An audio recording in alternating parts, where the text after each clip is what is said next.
Hi friends, welcome back to Pramok vlogs. ఈ రోజు వీడియోలో the most requested recipe Rayalaseema special uggani simple and టేస్టీగా ఎలా తయారు చేసుకోవాలో చూద్దాం. ఫస్ట్ టైం మీరు మా ఛానల్ చూస్తున్నట్లయితే సబ్స్క్రైబ్ చేసి మమ్మల్ని సపోర్ట్ చేయండి. ముందుగా ఒక బౌల్లోకి కొద్దిగా నీళ్లు తీసుకొని అందులోకి 200 గ్రాముల బొరుగులని వేసుకోవాలి.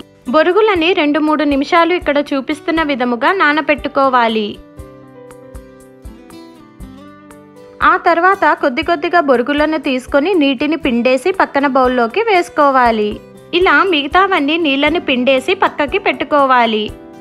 ఆ తర్వాత ఇందులోకి 1/2 టీ స్పూన్ ఉప్పు, 1/2 టీ స్పూన్ పసుపు వేసుకొని మొత్తం బాగా మిక్స్ అయ్యేలాగా కలుపుకోవాలి. ఇలా కలుపుకున్న తర్వాత వీటిని పక్కన పెట్టుకుందాం. ఇప్పుడు ఒక మిక్సర్ జార్ తీసుకొని అందులోకి 1/2 కప్పు పుట్నాల పప్పు, 2 టేబుల్ స్పూన్ల కొబ్బరి పొడి, 1 టేబుల్ స్పూన్ల కారం ప్లేస్ లో 3 ఎండుమిర్చి అయినా వేసుకోవచ్చండి. పొట్టు తీయని 5 వెల్లుల్లి రెవ్వలు వేసుకొని వీటిని మెత్తటి పౌడర్ లాగా చేసుకోవాలి. ఇలా పౌడర్ లాగా చేసుకొని పక్కన పెట్టుకుందాం. ఇప్పుడు ఒక రోలును తీసుకొని అందులోకి 4 పచ్చిమిర్చి, కొద్దిగా కరివేపాకు వేసుకొని కచాపచాగా దంచుకోవాలి. పచ్చిమిర్చి తరుగును డైరెక్ట్ గా అయినా వేసుకోవచ్చండి, కానీ ఇలా దంచుకుంటేనే ఉగ్గాని టేస్ట్ చాలా బాగుంటుంది. కరివేపాకు ఎక్కువ దంచుకుంటే పసురు వాసన వస్తుందండి, సో ఇలా కచాపచాగా దంచుకుంటే సరిపోతుంది.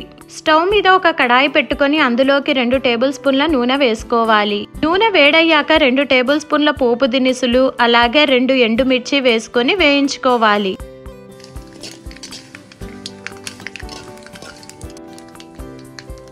ఇలా ఆవాలు చిటపటలాడాక ఇక్కడ నేను 3 మీడియం సైజ్ ఉల్లిపాయలని ఇలా స్లైస్ గా కట్ చేసి తీసుకున్నానండి. వీటిని ఒక 2 నిమిషాల పాటు వేయించుకుంటే సరిపోతుంది.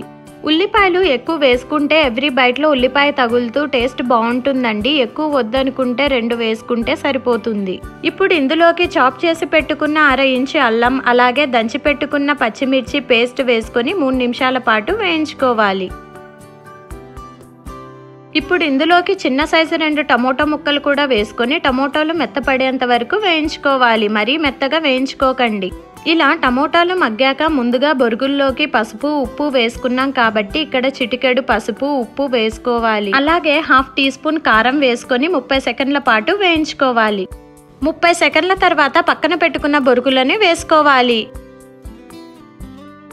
అలాగే 2 టేబుల్ స్పూన్ల గ్రైండ్ చేసి పెట్టుకున్న పప్పుల పొడిని కూడా వేసుకొని స్టవ్ ని లో ఫ్లేమ్ లో పెట్టి బాగా కలిసేంత వరకు ఇలా కలుపుకోవాలి.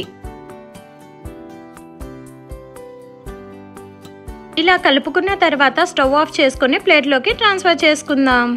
నంద్యాలలో, కర్నూలులో ఏ టిఫిన్ సెంటర్లో అయినా ఈ ఉగ్గాని ఉండాల్సిందేనండి. ఒక్కొక్కరు ఒక్కొక్క స్టైల్లో చేస్తూ ఉంటారు. మా ఇంట్లో మా చిన్నప్పటి నుంచి ఈ స్టైల్లోనే చేస్తూ ఉండేవాళ్ళండి. మీకు ఇంకా స్పైసీ టేస్ట్ కావాలంటే మీరు తినేటప్పుడు కాస్త గ్రైండ్ చేసి పెట్టుకున్న పప్పుల పొడి వేసుకొని తింటే ఇంకా సూపర్గా ఉంటుందండి టేస్ట్. మీరెప్పుడు ట్రై చేయకపోతే ఈసారి డెఫినెట్గా ట్రై చేయండి. టేస్ట్ ఎలా వచ్చిందో కామెంట్ చేయండి. అలాగే మీకు ఈ ఉగ్గాని ఎలా కుదిరిందో కూడా కామెంట్ చేయండి. మీకు ఈ రెసిపీ నచ్చినట్లయితే మీ ఫ్యామిలీ అండ్ ఫ్రెండ్స్కి షేర్ చేయండి. ఇలాంటి సింపుల్ అండ్ టేస్టీ రెసిపీస్ కోసం ప్రమోక్ వ్లాగ్స్ ఛానల్ని సబ్స్క్రైబ్ చేసుకోవడం అస్సలు మర్చిపోకండి.